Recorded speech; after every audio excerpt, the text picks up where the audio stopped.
we may not have seen the end of George Zimmerman in court. Yesterday's verdict sparked a lot of debate on gun control laws and civil rights. So now civil rights advocates say the trial could resurface in a federal court.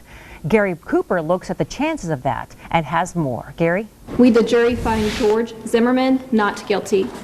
The trial is over, but could it come back in the federal court under a civil rights case?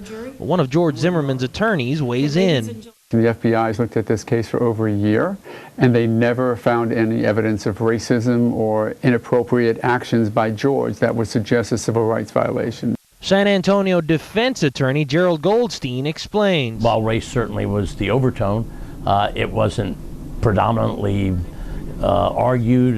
There wasn't testimony with regard to that.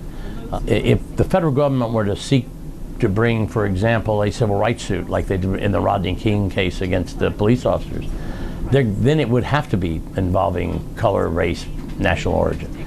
Of necessity, that would be the focus, and that would be one of the essential elements. I'm not sure that's healthy, and I'm not sure that's warranted. But the debate will go on, and other aspects of law could be looked into. Self-defense, for example. Should we use this as a catalyst for change? Sure. We ought to be reevaluating these laws. The young man is dead. But again, the trial is over, and Goldstein says we can look back on it if we need to. We've come a long way. After all, we have an African-American president. We have an African-American attorney general.